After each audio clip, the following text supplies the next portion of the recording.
Selamat pagi buat kita semua. Kita akan memulai kebaktian minggu ini. Dan sebelum kita memulai, mari kita masuk dalam saat teduh. Tuhan Yesus, kami menjalani hal yang rutin kami lakukan untuk beribadah kepadamu. Kiranya ini menjadi sumber kekuatan kami, bukan sebagai rutinitas yang kami terbiasa jalani. Dengan menyandarkan kepadamu, kami diberi kekuatan agar kami tetap semangat menjalani hari lepas hari yang penuh tantangan ini. Hanya dalam nama Tuhan Yesus kami memohon penyertaan-Mu untuk ibadah kami ini. Amin. Sekali lagi selamat pagi buat kita semua. Kakak mengajak kita bangkit berdiri. Kita akan menyanyikan pujian yang pertama. Kita akan menyanyikan bersuka dalam Tuhan.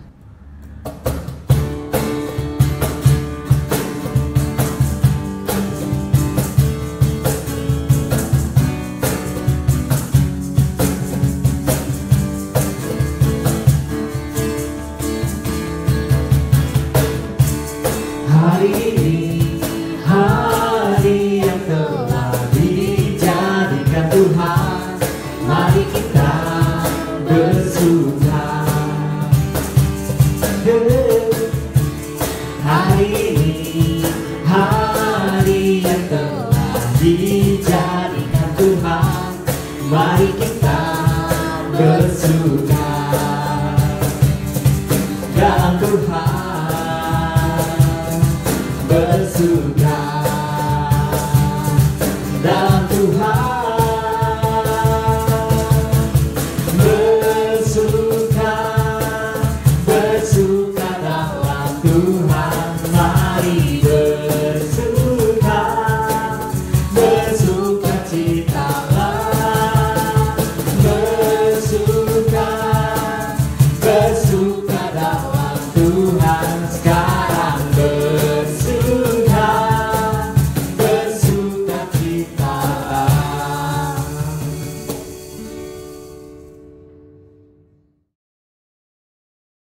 Marilah kita mengawali kebaktian ini dengan pengakuan bahwa pertolongan kita adalah dalam nama Tuhan yang menjadikan langit dan bumi.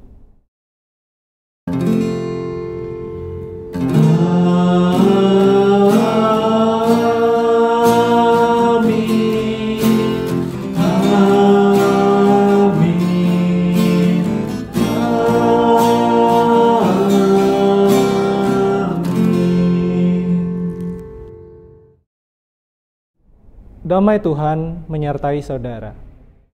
Dan menyertai saudara juga. Mari adik-adik dipersilakan duduk kembali. Tema kebaktian kita pada hari ini, iman dan ilmu. Pasti sebagian besar di antara kalian yang bersekolah di penabur akan menambahkan dengan satu kata lagi. Tapi apakah sama dengan firman Tuhan nanti yang akan disampaikan oleh Kak Bram? Atau beda dikit nih, atau Kak Bram mau mengulik dari hal-hal yang berbeda yang tidak lazim kita dengarkan dengan kata-kata yang biasa ini. Oleh karena itu, bersiap dan tetap semangat mengikuti kebaktian ini dan fokus mendengarkan firman Tuhan. Lanjut, kita akan kembali memuji dan menaikkan pujian kita yang diberi judul Ku Diberi Kuasa.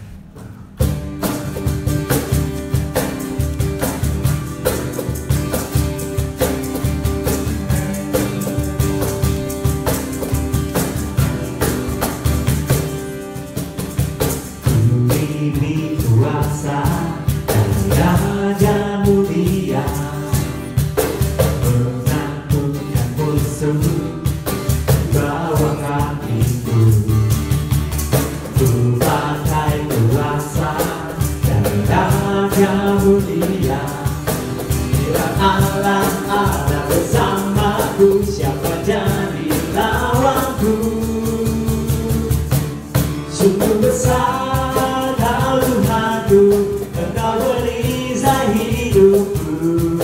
Ku berdiri dengan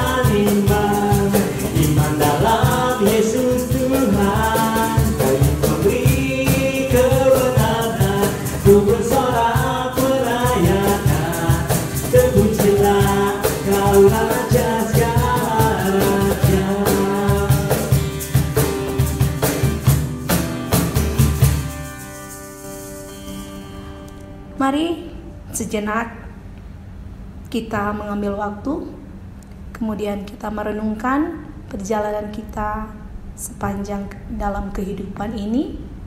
Tidak sekedar hanya seminggu yang sudah kita jalani, tetapi apakah ketika kita mengucapkan doa pengakuan dosa kita seminggu yang lalu, 2 minggu yang lalu, apa kitakah sudah berubah, mau memperbaiki, atau itu hanya berisi rangkaian kata yang kita naikkan kepada Tuhan?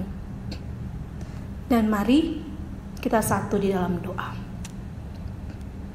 Kami anak remaja dan pemuda yang Tuhan sudah berikan pertumbuhan bukan sekedar otak, kemampuan kognitif, tentunya juga emosi dan perasaan.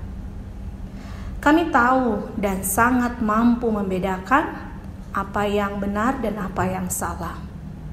Tetapi kami masih mau lebih memilih mendengarkan dorongan emosi, ego kami, dan seringkali tanpa bisa berpikir dengan bijak secara impulsif melakukan hal-hal yang membuat Tuhan kecewa.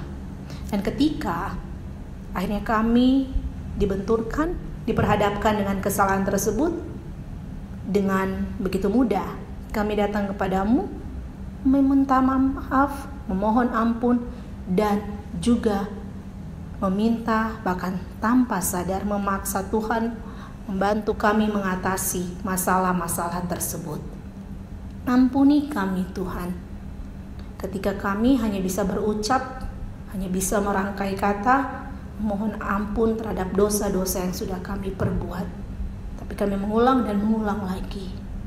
Kiranya Tuhan, kami lebih mau punya kerendahan hati untuk mau diajak Tuhan mengevaluasi apa yang keliru dan punya juga kerendahan hati untuk memperbaiki diri kami, agar kami semakin dilayakan dan bisa menerima berkat Tuhan yang tidak pernah berhenti dalam kehidupan kami.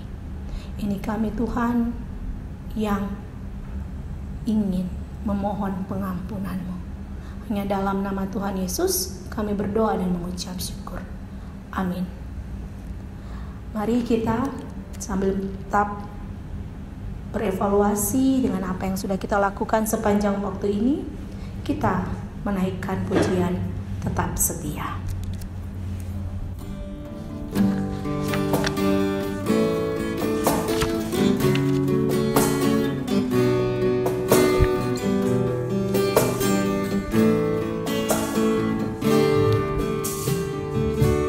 Selidiki aku, lihat hatiku, apakah ku sungguh mengasihimu, Yesus, Kau yang Maha Tahu dan menilai hidupku. Tak ada yang tersembunyi bagimu. Aku lihat kebaikan-Mu yang tak pernah habis di hidupku. Ku berjuang sampai akhirnya Kau dapat diam tetap setia. Mari kita bangkit berdiri dan marilah kita menerima berita anugerah dari Tuhan yang dinyatakan menurut kesaksian dalam 1 Yohanes pasal 1 ayatnya yang ke-9 yang berbunyi demikian. Jika kita mengaku dosa kita, maka Ia adalah setia dan adil, sehingga Ia akan mengampuni segala dosa kita dan menyucikan kita dari segala kejahatan. Demikianlah berita anugerah dari Tuhan. Marilah kita mengucapkan salam damai kita dengan saling mengucapkan salam damai dari jauh dengan kedua telapak tangan disatukan di dada dan saling menganggukkan. Dan sebelum kita masuk dalam firman Tuhan, mari kita menaikkan pujian Ku Suka Menuturkan.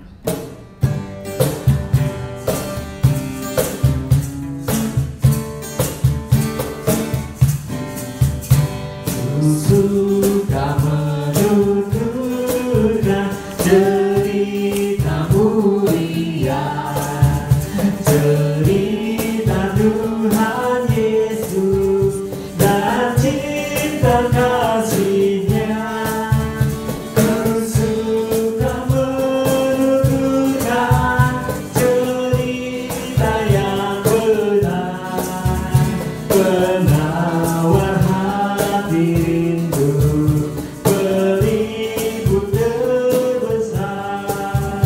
Ku suka menuturkan, ku suka memasyurkan cerita Tuhan Yesus dan cinta kasih-Nya.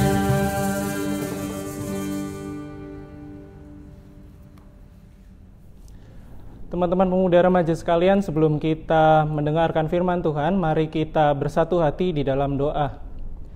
Bapa dalam surga, kami sungguh bersyukur dan berterima kasih kalau kami boleh bangun di pagi hari ini, kami boleh beraktivitas, kami boleh memiliki tubuh yang bugar, sehingga kami boleh menikmati hari ini. Kami tahu di luar sana mungkin banyak orang yang tidak seberuntung kami. Oleh karena itu ketika saat ini kami memperoleh kesempatan untuk mempelajari sebagian dari firman Tuhan, biarlah kami menggunakan kesempatan ini dengan penuh syukur dan tanggung jawab.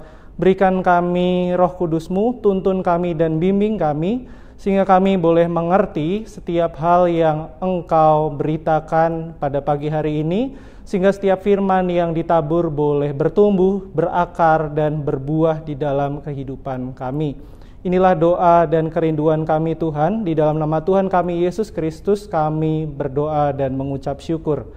Amin. Teman-teman, bacaan kita di pagi hari ini, saya ambil dari Amsal 1 ayat yang pertama hingga ayat yang ke-7. Saya akan membacakan bagi kita sekalian. Tujuan Amsal ini, Amsal-amsal Salomo bin Daud Raja Israel untuk mengetahui hikmat dan didikan, untuk mengerti kata-kata yang bermakna, untuk menerima didikan yang menjadikan pandai, serta kebenaran, keadilan, dan kejujuran, untuk memberikan kecerdasan kepada orang yang tak berpengalaman, dan pengetahuan serta kebijaksanaan kepada orang muda. Baiklah orang bijak mendengar dan menambah ilmu, dan baiklah orang yang berpengertian memperoleh bahan pertimbangan, untuk mengerti amsal dan ibarat, perkataan dan teka-teki orang bijak. Takut akan Tuhan adalah permulaan pengetahuan, tetapi orang bodoh menghina hikmat dan didikan. Demikianlah pembacaan firman Tuhan. Berbahagialah kita yang mendengarkan firman Tuhan, memelihara dan melakukannya di dalam kehidupan kita pribadi lepas pribadi. Haleluya. Teman-teman terkasih, tema kita pada pagi hari ini adalah iman dan ilmu. Dua kata yang mungkin sangat familiar bagi keberadaan kita, khususnya sebagai pelajar, sebagai siswa, sebagai mahasiswa pun kita sangat akrab dengan dua kata ini. Saya ingin menyebutkan suatu nama, yaitu Blaise Pascal. Mungkin nama ini bukan nama yang asing bagi kita kalau kita pernah bersekolah di jenjang SMP. Kata Pascal ini dapat ditemui di buku fisika maupun matematika. Pria Prancis yang terlahir pada tahun 1623 ini memang kita kenal sebagai seorang matematikawan dan juga fisikawan yang begitu ulung. Kontribusinya menemukan konsep tekanan telah membuat revolusi yang begitu besar di awal mula dunia industri. Namanya akhirnya juga diabadikan sebagai satuan internasional dari tekanan. Kalau di dunia matematika, kita mengenal juga dengan apa yang disebut segitiga Pascal. Siapa sangka segitiga sederhana yang seakan hanya permainan dari angka-angka ini, kalau teman-teman kurang tahu apa itu segitiga Pascal, bisa browsing di internet setelah ini. Siapa sangka konsep ini akhirnya menjadi pola yang banyak dipakai untuk menyelesaikan persamaan-persamaan matematis lain yang lebih kompleks. Di awal mula era teknologi informasi dan komunikasi, konsep segitiga Pascal ini juga dipakai dalam bahasa pemrograman awal, sehingga salah satu bahasa kode atau coding dikenal dengan bahasa Pascal atau Pascal language. Namun sangat jarang kita tahu bahwa ternyata seorang Blaise Pascal juga merupakan salah satu dari ilmuwan besar era Renaissance di abad 15 sampai 16 yang juga berkiprah di dalam teologi gereja. Fakta yang sungguh mencengangkan dan tentu menjadi amat menarik ketika pemahaman dan penggalian terhadap iman dituliskan oleh seseorang yang juga fasih terhadap ilmu pengetahuan dan teknologi, seseorang yang memiliki kemampuan daya pikir yang baik, khususnya dalam matematika dan sains. Inilah yang mungkin pudar di era sekarang. Kita jarang menjumpai orang yang sangat mahir di dalam ilmu sains, tetapi juga sangat berkiprah dengan luar biasa di dalam ilmu teologi atau keimanan. Ketika saya berkuliah di fisika, saya cukup sering membaca profil ilmuwan besar abad pertengahan. Dan saya menemukan bahwa sangat banyak dari mereka yang ternyata menguasai dua hal ini. Menguasai ilmu pengetahuan tetapi juga mahir menguasai konsep-konsep iman. Sebut saja nama besar seperti Isaac Newton, penemu hukum Newton. Galileo Galilei, bapak sains modern. Robert Boyle, penemu hukum Boyle, yang kalau di SMA, IPA, tentu kita akrab dengan persamaan PV-NRT. Nah, PV-nya ini adalah kontribusi dari Robert Boyle, seorang teolog juga. Dan masih banyak lagi. Jadi pertanyaannya bagi kita saat ini, apakah iman dan ilmu itu sesuatu yang saling terkait? Kok sepertinya sekarang kedua hal ini saling lepas? Di sekolah, ketika kita belajar, baik di sekolah maupun di perkuliahan, tetapi secara umum di sekolah, setidaknya terdapat 3 mainstream ilmu yang kita pelajari, yaitu ilmu alam atau sains, ilmu sosial, dan juga kesenian, termasuk di dalamnya sastra, kemudian produk-produk budaya seperti lagu, tarian, dan lain sebagainya. Nah, apa sih tujuan kita bersekolah dan mempelajari ilmu-ilmu tersebut? Sebagian mungkin berpendapat agar kita semakin pandai. Sebagian lain mungkin menjawab supaya kita mendapat nilai yang baik, berprestasi, membanggakan orang tua atau orang lain yang kita kasihi. Teman-teman di SMA mungkin juga bisa berpikiran supaya kita bisa masuk ke universitas yang bergengsi, mengambil jurusan yang kita mau, kita inginkan. Lalu ketika kuliah, teman-teman yang berkuliah mungkin akan menjawab, kita belajar supaya mendapat IP yang baik, memiliki ilmu yang cukup untuk bekal dalam bekerja di bidang yang kita impikan, atau bekerja di bidang yang mungkin menghasilkan uang yang banyak. Banyak motivasi dari kita tentang mengapa kita harus belajar. Tetapi yang menjadi pertanyaan, apakah benar jawaban-jawaban itu merupakan alasan utama kita belajar? Mengapa seseorang harus belajar? Mengapa manusia harus belajar? Mari kita coba pikirkan lagi sesuatu yang lebih mendasar dari alasan-alasan yang saya sebutkan tadi. Mengapa kita harus belajar? Ada pepatah yang berbunyi, sesungguhnya seseorang telah mati ketika ia berhenti untuk belajar. Tidak seperti judul kitab lain dalam Alkitab yang mungkin diambil dari nama seseorang atau nama kota, Amsal memiliki arti kumpulan kata-kata bijak yang mengandung makna, mengandung didikan, mengandung ajaran. Di Amsal, di pasal yang kita baca tadi, dijelaskan setidaknya ada 5 tujuan Salomo menuliskan Amsal ini, yang mungkin juga bisa kita jadikan landasan tentang mengapa seseorang harus mencari ilmu, mengapa seseorang yang beriman juga harus menuntut ilmu. Alasan yang pertama di sana adalah untuk mengetahui hikmat dan didikan. Dalam dunia kuno, kata hikmat itu tidak hanya identik dengan kebijaksanaan. Hikmat ini berarti suatu konsep pendidikan yang utuh, yang kompleks, dan yang holistik. Hikmat ini menyangkut pendidikan moral, keagamaan, maupun pendidikan praktikal tentang bagaimana seseorang itu harus bersikap dan hidup. Tentang bagaimana sih norma-norma kehidupan nih, kalau misalkan di kita bagaimana sih sikap kita yang baik dan benar ketika kita bertemu dengan orang yang lebih tua. Inilah yang dimaksud dengan hikmat, dan hikmat itu diperoleh dari didikan, dari ilmu. Kemudian tujuan yang kedua, Salomo menuliskan Amsal adalah supaya kita mengerti kata-kata yang bermakna.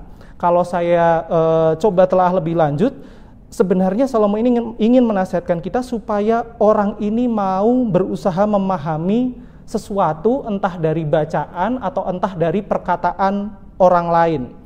Terkadang kita di dalam proses pembelajaran, kita mendengarkan penjelasan dari guru atau dosen sekali, lalu membaca sekali, lalu sudah kita merasa tidak mengerti, tidak memahami, bingung, dan akhirnya berhenti sampai di situ. Namun pada saat ini, di konteks yang kita baca, Amsal menuturkan bahwa kata-kata yang bermakna itu perlu untuk dimengerti. Artinya bacaan yang sama, sumber informasi yang sama, tidak akan memberikan makna yang sama bagi orang yang berbeda. Proses pemaknaan itu memerlukan proses, memerlukan perjuangan, dan juga pemikiran keras yang mungkin melelahkan tetapi harus terjadi. Lalu tujuan yang ketiga Salomo menuliskan Amsal ialah untuk menerima didikan yang menjadikan pandai, serta kebenaran dan kejujuran. Dalam frase ini jelas bahwa Amsal dituliskan untuk mendidik seseorang, mendidik supaya orang itu menjadi pandai, menjadi memiliki ilmu, dari yang sebelumnya tidak tahu menjadi tahu. Tetapi setelah kata pandai, di sana ada kata kebenaran, kejujuran, dan keadilan. Artinya dengan menerima didikan, kita diharapkan menjadi seseorang yang benar, memiliki pemahaman yang benar, memiliki karakter yang baik, memiliki prinsip-prinsip hidup yang berkualitas. Dan kalau kita berbicara tentang kejujuran dan keadilan, ada suatu kata mutiara yang mungkin sering kita dengar. Kejujuran itu ibarat mata uang yang berlaku dimanapun. Artinya, dengan orang itu menerima didikan, seharusnya dia menjadi pribadi yang berkualitas dan mampu menjalin relasi yang baik dengan orang-orang lain di sekitarnya. Tujuan yang keempat, yakni untuk memberikan kecerdasan kepada orang tak berpengalaman. Penafsir Amsal menyebut bahwa didikan dalam konteks penulisan di kitab Amsal ini adalah untuk memberikan instruksi kepada orang-orang yang belum berpengalaman dari orang-orang yang lebih berpengalaman. Dan seperti kita tahu, pengalaman ini memerlukan waktu, pengalaman ini memerlukan proses. Jadi untuk apa pengalaman ini dituliskan? Supaya orang-orang di generasi berikutnya, orang-orang yang belum mengalami hal yang sama, tidak jatuh ke dalam lubang kesalahan yang sama. Agar orang terus berkembang, agar peradaban manusia terus terbangun. Inilah fungsi didikan. Dan tujuan kelima Amsal ditulis adalah untuk pengetahuan dan kebijaksanaan bagi orang-orang muda. Sama seperti sebelumnya, kebijaksanaan lahir dari pengalaman, dan pengalaman dihasilkan oleh waktu. Jadi kita belajar, sebenarnya fungsi dari belajar adalah salah satunya supaya kita memperoleh pengalaman tetapi tanpa mengalami waktu yang panjang. Dengan hanya membaca pengalaman orang lain, kita bisa mengalami sesuatu, memperoleh ilmu dari sesuatu tanpa kita menghabiskan masa yang sama dengan orang tersebut ketika memperoleh ilmu. Jadi, kalau 100 tahun yang lalu, kurang lebih tahun 1918 sampai 1920, 21, 22, ada pandemi yang namanya Spanish Influenza yang pernah menyerang bumi ini, dan pada saat itu korban yang timbul, saya baca kurang lebih sampai 50 juta orang atau 2-3% dari populasi bumi saat itu. Bayangkan 2-3%. Kalau di era sekarang Indonesia saja memiliki 250 juta rakyat, artinya 2% itu hampir 5 juta orang. Dan itu adalah korban meninggal, belum korban yang terserang tetapi tidak meninggal.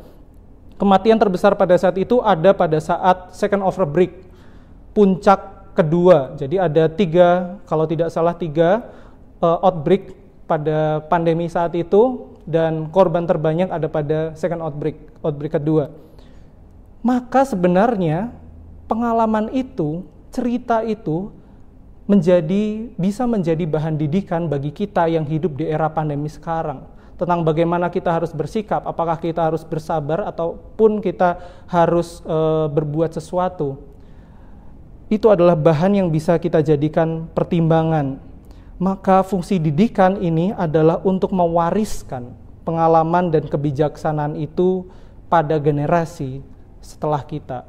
Jadi ada 5. Yang pertama untuk mengetahui hikmat dan didikan. Kedua untuk mengerti kata-kata yang bermakna. Ketiga untuk menerima didikan yang menjadikan pandai, kebenaran, dan kejujuran. Keempat untuk memberikan kecerdasan kepada orang yang tak berpengalaman. Dan yang kelima sebagai pengetahuan dan kebijaksanaan bagi orang-orang muda. Inilah fungsi Amsal ditulis yang sekiranya juga bisa menjadi alasan tentang mengapa kita pemuda dan remaja perlu belajar. Dan menariknya, Amsal ini ditutup dengan nasihat pertamanya yang berbunyi. Jadi setelah di atasnya menjelaskan tujuan-tujuan, maka ditutup di ayat ke-7 dengan nasihat yang berbunyi, takut akan Tuhan adalah permulaan pengetahuan, tetapi orang bodoh menghina hikmat dan didikan. Di sini dijelaskan bahwa pengetahuan tidak dimulai dengan IQ yang tinggi, tidak dimulai dengan prestasi dan piala yang mentereng, tidak dimulai dengan teknologi yang canggih, tetapi Amsal berkata bahwa permulaan pengetahuan adalah takut akan Tuhan. Mengapa? Bukankah seringkali yang kita dapatkan adalah pengetahuan membuat manusia lupa akan Tuhan? Bahwa ketika kita melihat suatu mukjizat dan mencoba mengkorelasikan dengan logika kita, terkadang menjadi sesuatu yang saling bertolak belakang. Mengapa Alkitab mengatakan bahwa takut akan Tuhan adalah dasar dari pengetahuan, permulaan dari pengetahuan? Adik-adik yang dikasihi Tuhan, pada saat saya berkuliah fisika, orang biasanya akan mengatakan, fisika susah ya, fisika ilmu pasti. Tetapi yang saya alami justru sebaliknya. Ketika saya belajar semakin hari semakin mendalami fisika, maka saya merasa ilmu yang awalnya merupakan ilmu pasti menjadi penuh ketidakpastian. Teman-teman mungkin bertanya, apa sih maksudnya ilmu pasti tetapi menjadi ilmu tidak pasti? Oke, saya gambarkan seperti ini. Di sekolah kita tentu diajarkan bahwa bumi ini mengelilingi matahari, juga planet-planet di dalamnya, yang disebut dengan konsep tata surya, sistem tata surya. Kalau teman-teman belajar, maka tata surya sendiri akan mengelilingi suatu bintang yang lebih besar, yang lebih padat, yakni pusat galaksi. Dan di dalam satu galaksi ada jutaan tata surya seperti yang ada di bumi, yang terjadi di sistem tata surya kita. Dan kalau teman-teman belajar lebih lanjut, galaksi sendiri ini diperkirakan mengelilingi sesuatu, bergerak dengan gerakan tertentu secara harmonis, mengelilingi sesuatu yang lebih masif dan lebih besar dari galaksi, dan ini disebut dengan sistem galaksi. Dan tahukah teman-teman bahwa kalau kita hanya mengandalkan penghitungan matematis, menggunakan semua konsep fisika yang dipelajari ataupun ilmu pengetahuan yang telah ditemukan, maka yang dihasilkan adalah kekacauan, chaos. Seluruh tata surya, tatanan kita tidak bisa berlangsung secara harmonis. Karena di sana banyak variabel kehidupan yang saling terkait dan begitu kompleks dan mungkin begitu sulit untuk dijabarkan. Sampai sekarang sudah ada banyak superkomputer dan kemampuannya terus bertambah hari demi hari. Tetapi saya rasa tidak akan pernah ada suatu superkomputer pun yang mampu menjelaskan bagaimana kehidupan tatanan dunia ini bisa berlangsung dengan begitu harmonis dan elegan, dinamis tetapi berlangsung begitu indah. Tidak ada pengetahuan yang bisa menjelaskan itu meskipun kita mempelajarinya dengan begitu detail, begitu dalam. Maka jawaban yang saya dapatkan adalah keharmonisan, keindahan, dinamika yang terjadi sepenuhnya ada di dalam suatu pribadi yang menguasai seluruh tatanan ini. Pribadi yang begitu berkuasa, berdaulat, begitu super cerdas karena bisa mengatur banyak hal, dan pribadi itu merujuk kepada Tuhan Allah yang Maha Kuasa. Maka sesungguhnya saya tidak setuju jika dibilang iman dan ilmu itu saling bertentangan. karena keduanya justru saling mendukung, saling membangun. Iman dan ilmu ibarat dua sisi mata uang yang tidak dapat dipisahkan. Karena bagaimana mungkin kita mempercayai sesuatu yang tidak kita ketahui.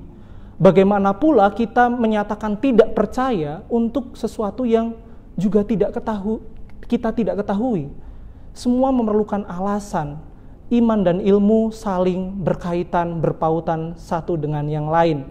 Dan dari pengalaman saya ini, saya ingin membagikan bahwa ilmu pengetahuan adalah cara terbaik untuk melihat keindahan mahakarya Tuhan yang paling rumit. Saya ulangi, ilmu pengetahuan adalah cara terbaik untuk melihat keindahan mahakarya Tuhan yang paling rumit. Kalau kita tidak mengerti lukisan, kita tidak mengerti seni lukis, kita tidak akan pernah mampu memahami kompleksitas lukisan Van Gogh yang terkenal. Kalau kita tidak mengerti musik klasik, kita tidak bisa memahami keindahan di balik rumitnya karya komponis Johann Sebastian Bach. Dan kalau kita tidak memiliki ilmu pengetahuan, kita tidak akan mampu melihat kompleksitas karya Allah yang luar biasa itu. Allah memberikan kemampuan kita untuk berpikir supaya kita tumbuh dan terbangun. Dan ketika kita memiliki ilmu pengetahuan, kita memiliki perspektif yang lebih luas. Kita semakin menyadari bahwa kita adalah manusia yang kecil, yang lemah, yang tak berdaya, dan kita bukanlah siapa-siapa, tetapi kita dibuat berharga oleh karena Kristus telah menjadi Tuhan dan Juru Selamat kita. Allah yang berdaulat atas semesta, Dia juga yang mau menderita bagi saudara dan saya, menjadi penebus bagi kehidupan kita. Oleh karena itu, jangan pernah bilang bahwa iman bertentangan dengan ilmu, bahwa ilmu mengeliminasi iman. Karena sejatinya iman tanpa ilmu bukanlah iman. Dan ilmu tanpa iman bukanlah ilmu.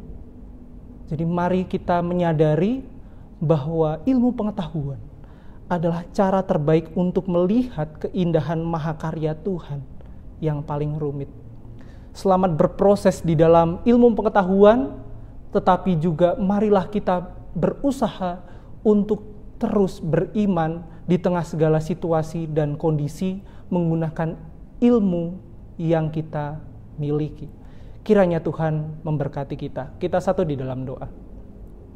Bapa dalam surga, kami mengucap syukur untuk firman-Mu di pagi hari ini.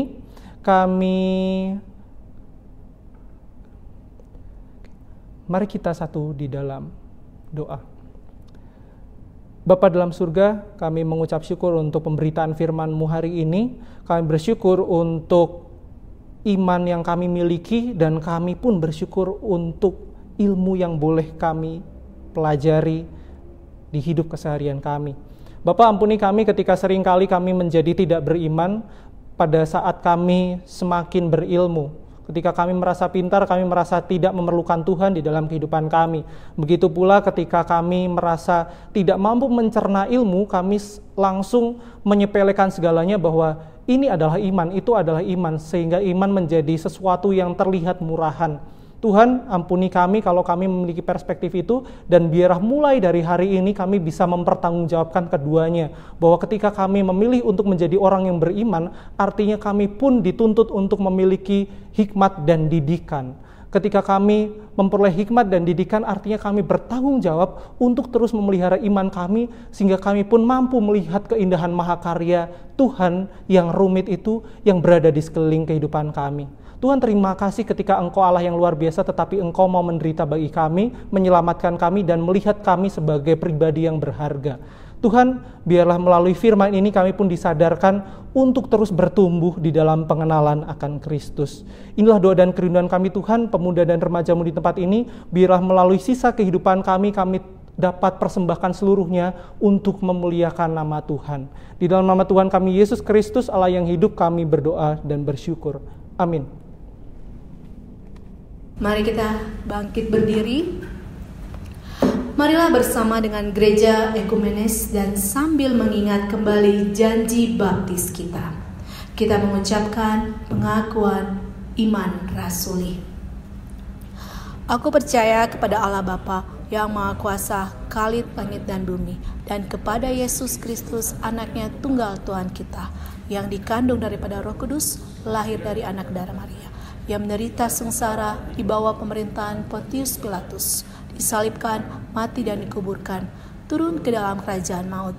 Pada hari yang ketiga, keluar dari antara orang mati, naik ke surga, duduk sebelah kanan Allah, Bapa yang Maha Kuasa, dan dari sana ia akan datang untuk menghakimi orang yang hidup dan yang mati. Aku percaya kepada Roh Kudus, gereja yang kudus dan am, persekutuan orang kudus, pengampunan dosa, kebangkitan mati, dan hidup yang kekal. Baik, mari kita berdoa syafaat. Syukur Tuhan untuk penyertaan-Mu, untuk kesehatan yang terus Kau berikan pada kami Tuhan. Terima kasih untuk firman yang telah Kau berikan pada kami Tuhan, melalui virtual, melalui Ratu Abram. Bersyukur untuk firman, biar kami boleh menerapkannya Tuhan dalam kehidupan kami sehari-hari Tuhan, khususnya di saat pandemi ini Tuhan. Biar kami tidak malas Tuhan, kami boleh terus menuntut ilmu, kami boleh terus bersemangat untuk menambahkan kemampuan kami, skill-skill kami Tuhan, dan kami juga tidak boleh malas Tuhan untuk terus saat teduh, untuk terus berdoa Tuhan. Ingatan kami untuk terus percaya, untuk terus beriman Tuhan akan Kau Tuhan, akan penyertaan yang terus akan Kau berikan pada kami Tuhan saat-saat sulit ini Tuhan. Berkati Tuhan negara kami yang sedang dalam kesulitan ini, sedang dalam pandemi, biarkan boleh menemukan solusi-solusi yang baik Tuhan untuk bisa mengatasi Tuhan. Berkati juga dunia Tuhan yang bersama-sama sedang mengalami pandemi juga Tuhan, biarkan kami bisa lewat, kami bisa lulus Tuhan dari cobaan ini, dan kami bisa mendapatkan sesuatu, kami bisa semakin beriman, kami bisa semakin punya skill yang baru, punya ilmu yang baru Tuhan dari pandemi ini Tuhan. Biar kami boleh melihat penyertaan Engkau, kami boleh mendapatkan sukacita yang daripada Engkau Tuhan di pandemi ini Tuhan. Terima kasih Tuhan, dalam Tuhan Yesus kami berdoa. Amin. Marilah kita menyatakan rasa syukur kita kepada Tuhan yang telah memberikan berkat-Nya, penyertaan yang luar biasa di masa-masa yang baru dan masa-masa yang kita masih berjuang untuk beradaptasi dan kemudian menjalani kehidupan yang berbeda, dengan mengingat firman-Nya dalam 1 Tawarik pasal 29 ayatnya yang ke-14 yang berbunyi, sebab siapakah aku ini dan siapakah bangsaku, sehingga kami mampu memberikan persembahan sukarela seperti ini. Sebab daripadamu-lah segala-galanya, dan dari tanganmu sendirilah persembahan yang kami berikan kepadamu. Sambil kita menyiapkan persembahan kita yang akan kita transfer atau kita akan masukkan ke dalam rekening atau aplikasi lainnya, kita menyanyikan Tabuh Gendang.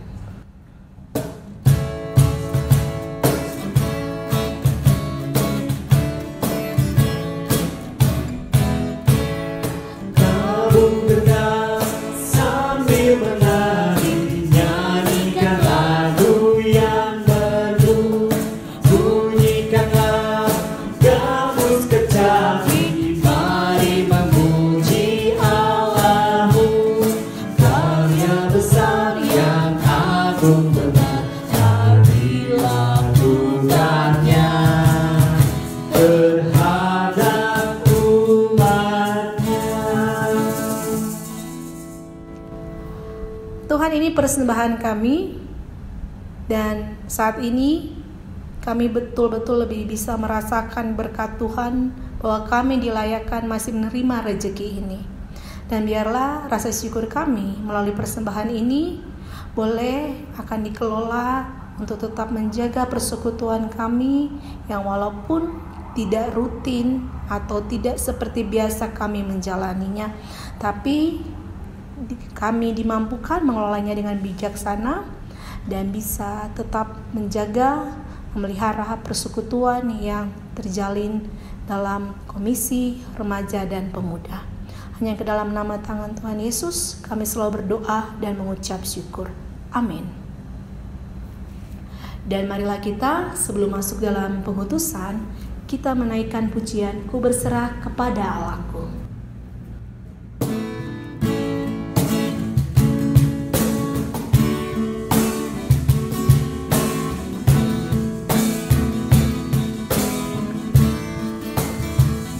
Ku berserah kepada Allahku, biar aku dilawan deru, tiap detik tak berhenti. Bapa surgawi terus menjagaku, sudah benar ku diperangkat di gunung tinggi dan samudera, di kapan berdiri dekat. Bapa surgawi terus menjagaku.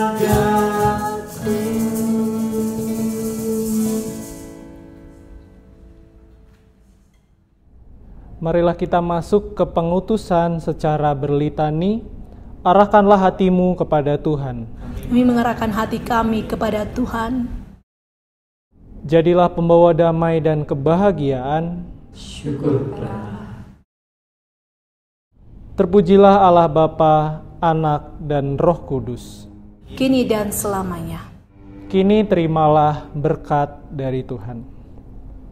Sukacita persekutuan Roh Kudus dan keselamatan serta pembaruan di dalam Yesus Kristus kiranya memberkati dan menyertai kita hari ini dan selamanya hingga hidup kita dikaruniai kebahagiaan oleh Sang Bapa.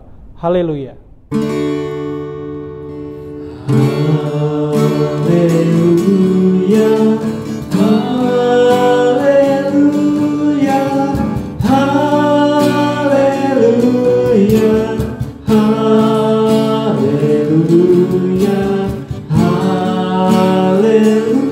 haleluya. Amin, amin,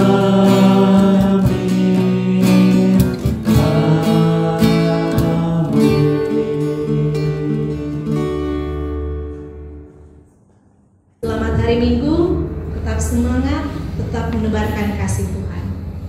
Who breaks the